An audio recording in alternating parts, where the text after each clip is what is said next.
Welcome. Hi. Hello. Hi, everybody. Uh, Nice to be back. nice to see So, you. yes. So, when the self is consistently described as peace beyond all imagination and love and all of the words that are attributed to the self, who's describing it that way, and who is that an experience, or how does that fit in?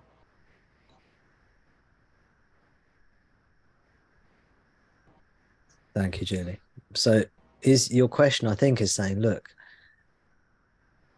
who the guru, let's say the guru, Bhagavan Ramana, is explaining this. But what is he? Is he experiencing this? How is he explaining it to us? If is he experiencing this piece? What's he experiencing? And how is he explaining it to us, right? Yeah, how do all the adjectives that teachers use to describe the self, it Well, kind of points to it's an experience that they maybe not they the ego, but there's some awareness of an experience that's consistent. yeah. Now you say when you say there are various words that teachers use, my reaction to that is let us not concern ourselves. This is my personal reaction. You don't have to have this reaction. I just want to share with you my personal reaction. My personal reaction is let us not concern ourselves about what all the other teachers say, but let Mm. us concern ourselves with what Bhagavan says. Now, I know this is rather narrow, but this is just because the reason I say that is that if you start listening to lots and lots of teachers, which is fine, and which you're very welcome to do, by the way, you have to realize that most teachings are not given on the level of Bhagavan Ramana's teaching. So they may be using words in all these different ways, but they may That's or a good point. Yeah. may not actually be genuine.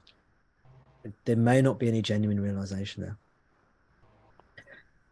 I'm going to mute you, Julie, put you on mute just for the sound quality. And you're welcome to unmute yourself if you want to speak or ask or interrupt. You're very welcome to interrupt or whatever you want to do. Remember, these are informal meetings. These are informal meetings. So everyone's just free to be themselves, you know? I know we have silence and hopefully peace in this meeting. Hopefully you feel that. But we're not trying to be overly so. We're not trying to be contrived. Just, you know, you can interrupt me if you want to. So um a first of all, the answer to this question isn't that important in the sense that it I haven't known the answer to this question doesn't help us on our journey to liberation directly. But it's a very natural question to ask that often nags at us until we sort it out. And usually we know on some level, especially when it's pointed out, we know that, okay, it's not the most important question in the world. What's more important is I discover this for myself and then I'll know. But at the same time, these questions kind of, you know, can nag at you and you want to know because it doesn't make sense. The answer to this question is explained in this text, Sri Ramana Paravidya Upanishad. It's also explained in most of the texts on the recommended reading list, but it's not so clear. You have to really look for it. You might miss it. But I think if I recall correctly, in Sri Ramana Paravidya Upanishad, it's actually explained quite clearly. But here is a response, and you can tell me if I've answered your question, really. Bhagavan Ramana, we may see him as a body mind that was born at a certain time and place and that died at a certain place. We may conceive of Bhagavan Ramana as that. And when we first hear of Ramana, that's almost certainly what we'll think of him as being. When we first hear of Ramana, we'll say, oh, yeah, he's some dude and he was born in this place and this time and he had this journey and then he did this and he went there and he sat there and he meditated in a cave, he did this, he did that. and then eventually he passed away at a certain time, certain place, and this happened, blah, blah, blah. Yeah. And that's Ramana. And almost all of us, when we come to Ramana, or any person, or any teaching, we'll conceive of a person in these kinds of terms. As we engage with the teachings more and more, we'll come to see that Ramana is not a body, mind entity. He is the divine spirit that resides within us. That is all he is. Right? Now, any person or thing that you conceive as that you truly conceive as being divine, that's what they actually are. So if you're a devotee of Jesus's, then Jesus is actually the self, I would say. I don't want to force my views onto other people, but this is what I'm saying.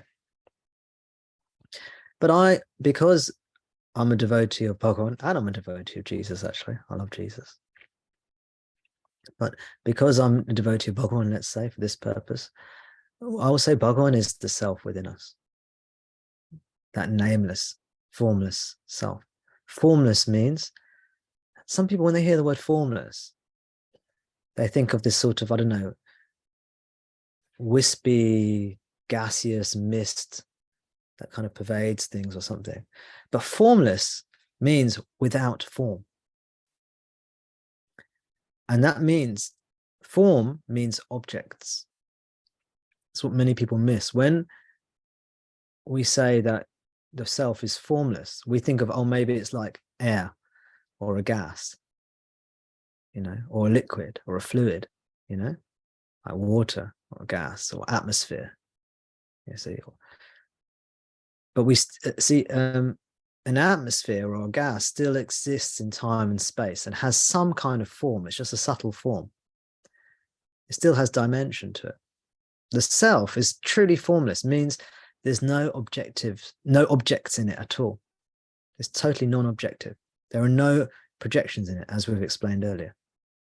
It's formless. It means without form. This is what this is what the scriptures mean when they say formless. I mean, they mean devoid of form. This is what Bhagavan Ramana is. And what he is cannot be explained, understood, known, or experienced. The Upanishads, again, make it very clear that this cannot be known by the mind or experienced by the senses or the mind or the human or the body mind cannot understand or experience this. So then, Julie, your question then follows, isn't it? It's like, well, if that's the case, what's explaining to us this teaching, and how come it's conjuring up these expressions such as Sat, Chit, Ananda, beingness, consciousness, bliss, etc., etc.? Well, we perceive the world, the body, the mind, the world. Why? Because of ignorance, because of the mind, because of ignorance. It is ignorance that creates the body, mind, and world. And it is ignorance that creates the body, mind of the guru. So when we see Bhagavan Ramana's body, his form, it's just a projection of our mind. The guru's body, the guru's teachings, everything we experience is just a projection of our own ignorance. Ignorance, what is ignorance? Ignorance means that we take ourselves to be a body mind. We take ourselves to be a separate entity. Because we take ourselves to be a separate entity, we project a body, mind, and world. And we identify with the body, mind part of it, and we think we're in the world. This is Bhagavan's teachings to us. So when we see Bhagavan, his body, mind is just a projection of ourself. So it's just ourself talking to ourself through this projection. And the Upanishads and the Holy Scriptures and all these things that we talk about, and some of us might even revere these things, they're just projections of our mind. The special thing about the teachings and the Guru is they're an aspect of Maya, or the projection of the mind, the dream, that shows us the way out of the dream. The rest of the dream doesn't show us the way out of the dream, whereas this part of the dream shows us the way out of the dream. So what I'm going to do, now there are two posts that come to my mind that I've written. One is called How Does a Jnani Function Without Thoughts? That explains the teaching I've just said. And there's another post I've written called Ramana Maharshi Considered This World to Be a Dream, I think it's called.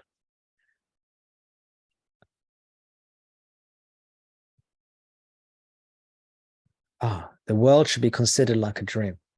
Found it. Here's a dialogue from Talks with Sri Ramana Maharshi, talk number 451.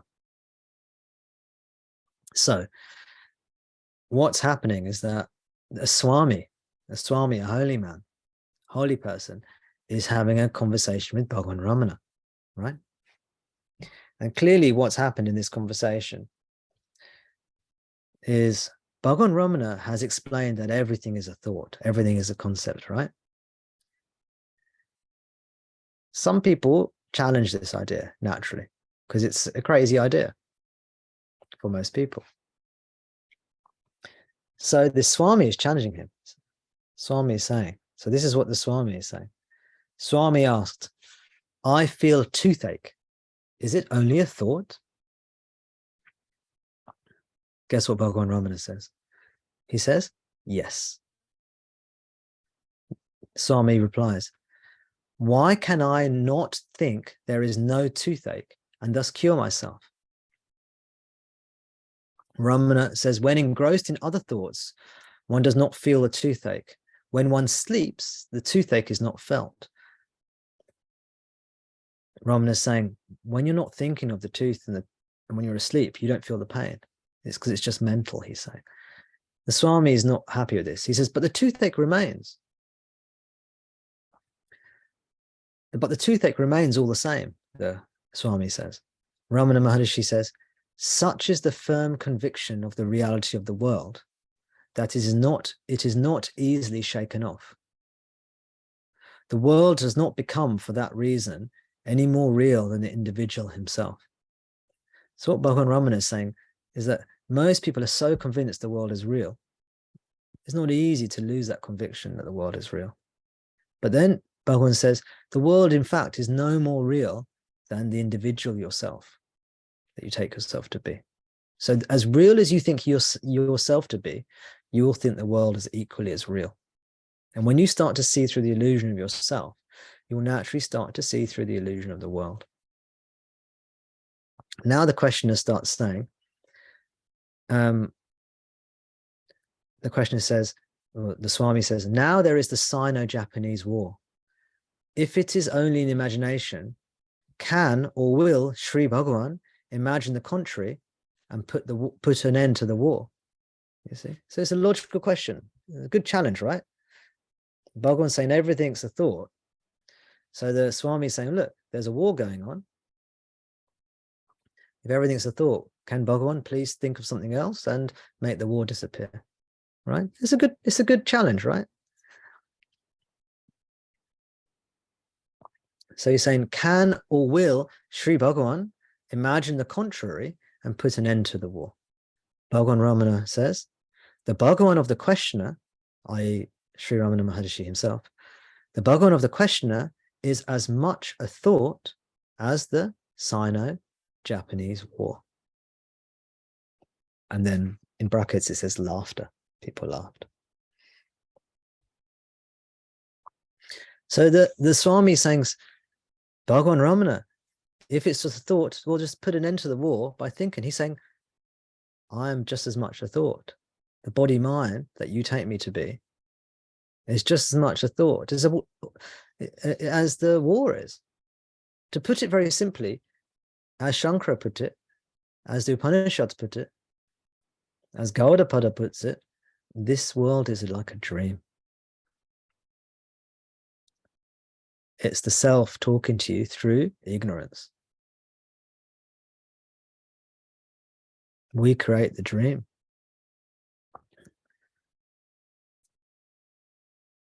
And we create the teaching, which create the guru, and that teaching guru teaches us the teaching and then helps us get out of the dream.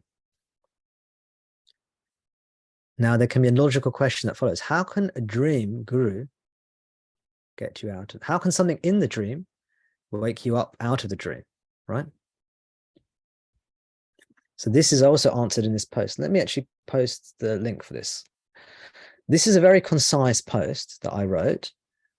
And in retrospect, I might have, I often don't explain things in detail in writing. So I've just put that in the chat. But if you study this post carefully, you'll gain a lot from reading it. So there are two quotes. One is from Talk 473. It goes like this. A man dreams of a tiger, takes fright, and wakes up. A man dreams of a tiger, takes fright, and wakes up. From Talk 473. Another one, similar, from Talk 627. It is said that awaking from ignorance is like awaking from a fearful dream of a beast.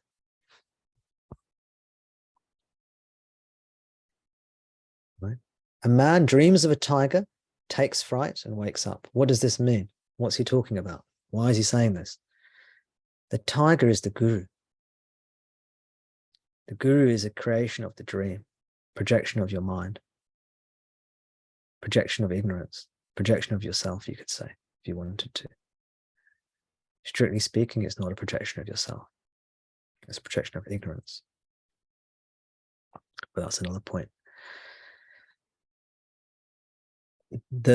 We dream of a tiger. A tiger maybe frightens us and wakes us up. This is what the guru does. The guru is a part of the dream that shakes us up and we go out of the dream.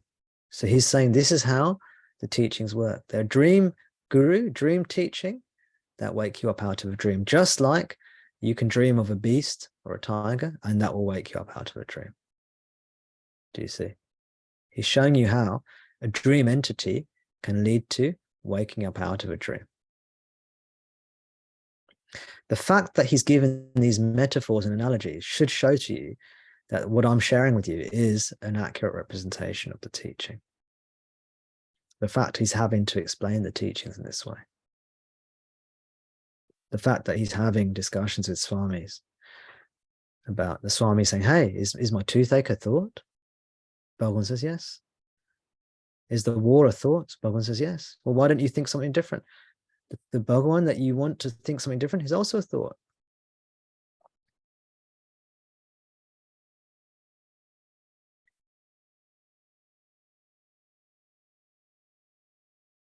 Now, there's a story I've invented. It's not my own invention. You hear variations of it in other places to help you understand this. It's not strictly speaking true, but it can help us understand. This reality, we can say, is like a simulation or a projection or a dream. Okay? And we can say that we wanted ourselves to see our true self is just unending happiness and bliss. Heaven. It's what we truly desire. Everything we want, all at once. This is what the self is like. It's more than we can ever imagine. And that's why this world is like a defilement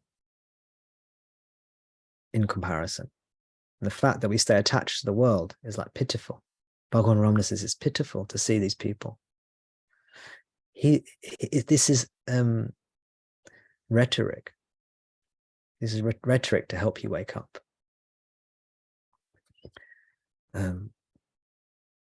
Because what he truly is beyond any kind of feeling of pity or anything like this. But imagine you were in divine unending happiness and bliss, and one day you thought, you know what, I would like to experience myself as a separate self. I want to experience pleasure and pain. I want to have some drama. I want to have some ups and downs. It's like going on a roller coaster ride. Yeah. I want to have some ups and downs and some thrills and some drama. So in order to do that, I've got to forget what I am first. That's called ignorance. You've got to forget that you are divine, you are God, you are all-powerful, almighty, you are spirit. You've got to forget what you truly are. And then you've got to project this simulation world. And then you've got to go into it and identify as an individual. And now you can experience the ups and downs, the drama of life. Yeah? And you can have fun and you can be afraid and you can experience all the contrasts and all the ups and downs. And that's what we're doing here. This is just a story. But then after some time, we think, you know, I'm getting a bit tired of this drama now. It was fun for the first 100 lifetimes. You know, first 1,000 lifetimes, it was fun. Now I'm getting a bit tired of this. I want to exit this simulation. How do I get out? Oh, this is not fun for me anymore. How do I get out? Well, in this program, in this simulation, there's a mechanism, an exit mechanism built in. And when your desire, very important, when your desire shifts and you stop being predominantly interested in worldly things and you start becoming interested in this concept called liberation, you start to trigger the exit mechanism. Because this dream is your own dream, it's your own creation. You now start to attract or manifest teachings and teachers to take you towards liberation. And as a part of that, you manifest a guru, teachings, maybe one guru, maybe several gurus you have to go through. You know, you'll manifest it in your own way. And then eventually that you'll follow the teaching through this way. You'll hear the teaching, you'll think about the teaching, and then it will lead you to self-inquiry or devotion or both. And then you'll come out of the truth.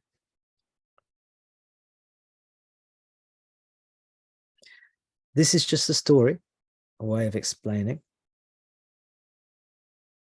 the predicament we find ourselves in and how to associate it with these teachings.